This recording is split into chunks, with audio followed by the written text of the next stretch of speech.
a las exposiciones de las y los compañeros. Si quieren, mientras se recogen, yo puedo tal vez comentar algunas y preguntar algunas cosas, interlocutar un poco con la mesa. Eso no se ve bien, pero bueno, lo haremos. Nuestro trabajo acá es desmoderar también. Bueno, comienzo con Silvia y con Daniel. Es como una inquietud para los dos. Yo les preguntaría qué lugar tiene lo queer en el trabajo o la investigación que hacen los docentes y la gente que investiga en educación. ¿Qué papel tiene en la agenda investigativa según lo que ustedes han visto, haciendo estados de la cuestión, dialogando con otra gente que trabaja en torno al tema educativo? Como primera inquietud, ¿no? Sí, mi impresión no es tan optimista, pero quisiera escuchar a gente que sí se ha adentrado en estados de la cuestión de manera más rigurosa que yo en eso. La segunda inquietud, tal vez para Silvia, yo me preguntaba cuando escuchaba tu exposición,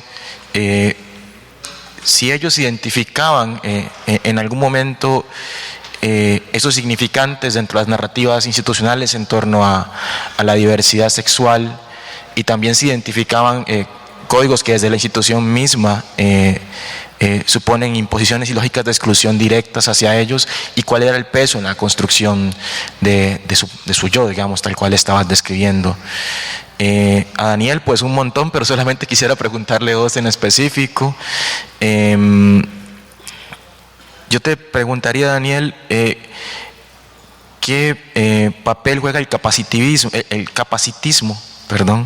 en el sistema educativo nuestro y en el imaginario de nuestros educadores? Y en segunda instancia, si este término, el término de capacitismo, lo ves en diálogo en relación con esa noción Foucaultiana también de biopolítica, y si has pensado en tu horizonte de investigaciones elaborar en torno a esto, a la relación entre biopolítica, educación y capacitismo. Yo me aplico el policía interno, me censuro porque hay que escuchar otras voces y otras preguntas. ¿De una vez o todas? Si quieren de una vez y luego pasamos a nosotros. Bien, voy a hacerme cargo de las dos preguntas que hace Luis Gómez. Yo creo que todos los movimientos y las reflexiones y las construcciones teóricas que hacen las minorías, como se han tildado hegemónicamente minorías, pero no son las minorías, pero sí los grupos desvalorizados e invisibilizados, han sido el gran aporte a la teoría en torno a todos los fenómenos sociales. Yo creo que ese es el gran valor. Y específicamente desde la mirada de la sexualidad como una construcción social y cultural, la teoría queer, también hay un movimiento de pedagogía queer, lo que busca es deconstruir, como diría Derrida, los códigos presentes. Lo que se intenta es que el acontecer educativo no cierre las puertas a la innovación que implica los recién llegados a este mundo, usando los términos de Hannah Arendt. Un recién llegado da la posibilidad de que el mundo se renueve. Lo que enfatiza la teoría queer, la teoría, a lo mejor todas estas teorías que abogan por criticar y deconstruir todo lo que ya está, de fracturarlo, es eso, de que el devenir humano es tan variable, hay una pluralidad de seres humanos que no podemos restringirlo a un modelo y desnaturalizar todo el código que está establecido en las escuelas. La sexualidad, por ejemplo, en Chile, los programas de sexualidad se empiezan a desarrollar en secundaria, surgiendo del supuesto de que recién en secundaria, a los 15 años, el ser humano experimenta la sexualidad, siendo que la sexualidad es una construcción cultural que ya está desde que el bebé está en el vientre de su madre. El cuerpo, cómo tú vivencias el cuerpo, también es un asunto cultural y social. No es que yo como vivencia mi cuerpo es algo natural. Mis zonas erógenas, mi erotismo, todo el placer está construido en forma social y cultural. Entonces las teorías queer, la teoría de los diálogos de saberes, la teoría de la modernidad, colonialidad que está muy presente en América Latina, los estudios de subalternidad, el asunto de las teorías de sabotaje, todas esas nos ayudan a ir abriendo posibilidades en los discursos pedagógicos, de abrir puertas, de abrir interrogantes y salir un poco de esto que hablaban anteriormente los expositores en la mañana, de esta cosa media de anestesia, de estar dormilados, de pedagogías dominantes que están dormidas y que llevan al ser humano a tener un trayecto vital en que no pasa nada, en que se informa, está muy informado, pero no le pasa nada, no tiene experiencias, no tiene vivencia. Yo creo que en eso hay que rescatar todas estas teorías, porque ya nos dice, aquí hay ruido, aquí por favor vaya por esta fractura para que la estructura la vamos corroyendo y vamos cambiándola. Yo creo que ese es el gran potencial de esto. Y en torno a los significados, en las escuelas, desde que yo le pido a la niña que use una falda con pliegues y al niño le digo que use pantalones, estoy generando un código de cómo debe vivir su sexualidad y de cómo debe construir su noción de género. Entonces, los participantes de esto, ellos señalaban que la forma en que tenían que moverse, el asunto de educación física para ellos era terrible, cuando la formación para nosotros es tan rutinario y tan natural, fila de niños, fila de niñas, pero el ser humano que no estaba adscrito ni a esta identificación ni a la otra identificación quedaba ahí, no había alternativas porque nosotros establecemos códigos muy polarizados, de binomio, nuestro pensamiento occidental muy de binomio. Entonces ellos en cada rutina que nosotros vemos tan natural en la escuela va estableciendo un código que a ellos los excluye, a ellos les hace sentir que no están siendo valorados en lo que están sintiendo y viviendo. Y recuerden que los mayores grados de suicidio se da en las personas que tienen una orientación afectivo-sexual distinta a la normada, a la dominante. Entonces creo que sumamente hay que atender a las rutinas escolares, hay que atender al discurso del docente dentro del aula y romper un poco este binomio que no es un asunto natural. Y aquí también hay un gran peso toda la religión. La religión aquí ha instalado, especialmente en América Latina, un código que ha impedido que el ser humano se exponga en su pluralidad y en su singularidad. Y que tenga a su mano distintas identificaciones, que con el devenir va dejándola, describiéndose a otras. No es una identidad fija, usando a Braidotti, me gusta mucho más Rossi Braidotti, una identidad nómade. Él va mutando, pero las escuelas no le damos esa posibilidad a los seres humanos, a los recién llegados, y le quitamos la posibilidad de ser recién llegados de renovar el mundo. Eso sería como más o menos.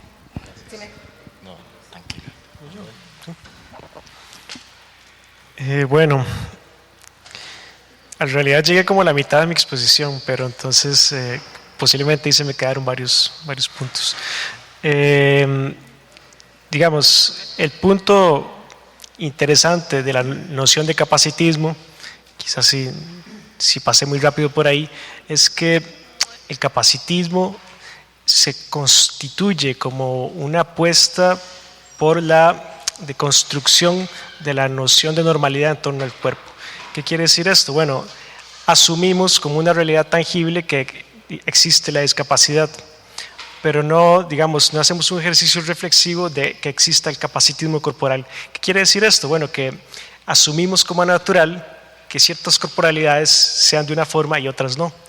Esto, por ejemplo, ese mismo ejercicio de reinversión de códigos es lo que se podría ver con la crítica que hacen los estudios sobre la cissexualidad. ¿Qué quiere decir esto? Bueno, asumimos que existe como una realidad tangible un ser anormal que es el transexual, ¿verdad? Entonces, o el travesti o el transgénero. Pero reflexivamente no hay una postura crítica sobre la asunción de ese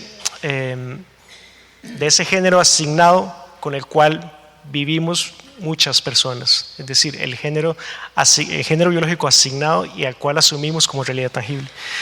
Entonces, yo creo que el potencial del capacitismo es precisamente un ejercicio constructivo sobre la noción de normalidad con la cual diariamente construimos el mundo. Es decir, el mundo es en sí un mundo capacitista, es en sí un mundo heteronormativo y un mundo, ¿qué dije? Sí, sexual, es decir, ¿verdad? Donde la identidad de género corresponde casi que axiomáticamente con la biología, los roles de género están concomitantemente asignados según esa inscripción de género.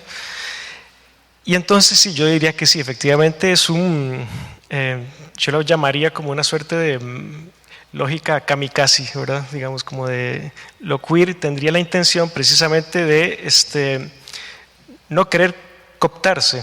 ¿Qué quiere decir esto? Bueno, una política queer que se acomode un poco al discurso institucional ya no sería una política queer, sería, digamos, por eso, digamos, lo creep y lo queer es bastante alérgico, por ejemplo, a las lógicas ONGistas, ¿verdad? Yo trabajé con una ONG y sé lo que se trata, digamos, y mucho de su labor es loable en muchos sentidos, sin duda, pero tenemos que preguntarnos en qué medida, incluso la universidad, lo que hace es acomodarse al sistema, ¿no? Lo queer busca precisamente desacomodar el sistema. Por eso es que yo diría que sí, es como una suerte de kamikaze que entra y explota, digamos, va con todo el cuerpo, ¿no? Y la otra pregunta que me hacen es, ¿desde qué enfoque podríamos hacer una propuesta sobre la educación y Vygotsky si en Costa Rica todavía domina un Estado confesional? Yo creo que aquí el punto precisamente es que, digamos, las políticas queer nacen precisamente en ambientes bastante conservadores, por políticas de derecha, políticas religiosas, las que ustedes quieran. Digamos que el potencial subversivo ahí tiene más sentido, ¿verdad? Aquí tiene mucho más sentido, por ejemplo, hace poco leía una noticia muy interesante de un chico que iba en Brasil, iba a la escuela y le gustaba ponerse un vestido, ¿verdad? Era como lo que a él le gustaba. Y una forma que me pareció muy interesante del papá del chico de hacer como una respuesta queer, digamos, en ese sentido fue que el papá empezó a vestirse con el vestido. Entonces el referente simbólico que tenía el chico, es mi papá lo hace, digamos, mi mundo se vuelve inteligible, mis posibilidades, digamos, de ser en el mundo ya no son, digamos, pecaminosas. Explico, lo queer, y yo creo que en esto tendría, digamos, un punto de encuentro con Vygotsky, habría, digamos, una lectura del contexto total, digamos, es decir, habría como que repensarse digamos, los puntos o los estamentos con los cuales se construye esa realidad, y en lo que apuntaría a lo queer precisamente sería a socavar, digamos, las bases, o intentarlo al menos, ¿verdad?, que sostienen ese andamio negativo. Gracias. Sí. Bueno, aquí tengo dos preguntas. Dice así: ¿cómo pensar en la totalidad o dialogar con ella cuando la totalidad toda no puede ser comprendida desde un solo lenguaje en un planeta tan diverso como el nuestro?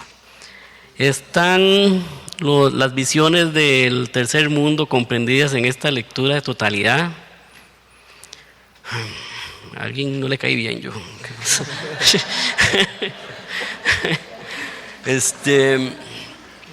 Vamos a tratar de interpretar eso. El todo, bueno, la visión de Vygotsky nos habla de la unidad de lo diverso, ¿eh? Es una forma de presentarlo, ¿eh?, de darle unidad. Yo me pongo los anteojos teóricos de Vygotsky, ¿verdad? Y ya eso representa mi totalidad en un problema.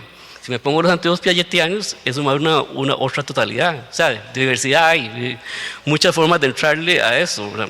Ahora estamos entrando en esta propuesta. O sea, estamos, por lo menos David, ¿verdad?, Vygotsky, estamos hablando de lenguaje artificial, lenguaje científico, ¿eh?, cómo mejorar la enseñanza de ese tipo de lenguaje.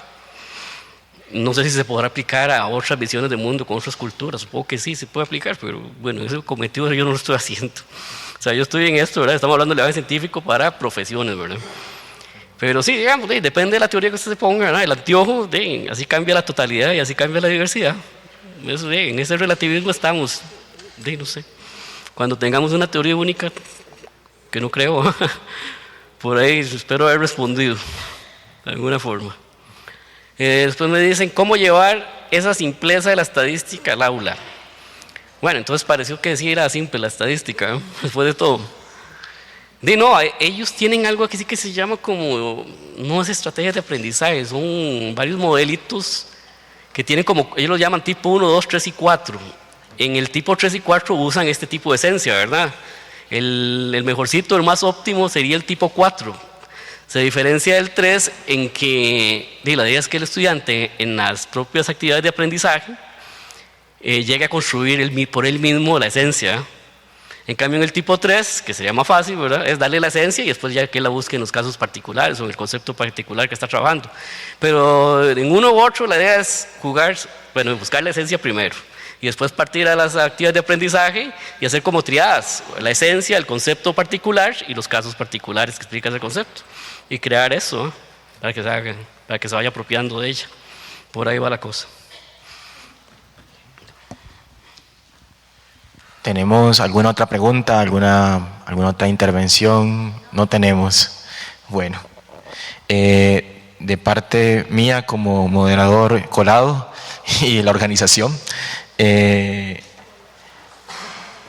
quisiéramos darles un reconocimiento a las y los compañeros, Silvia, Daniel, Luis Ángel. Roy ya había sido nominado en la mañana, entonces ya tiene, y además tenemos unos regalitos aquí escondidos. Uno es la totalidad y esas cosas. No, estoy molestando, Roy. ¿Verdad? Podemos darle el de Roy. Sí, ya. No, pero falta el de Roy. Ok, gracias. Gracias. Vamos al café.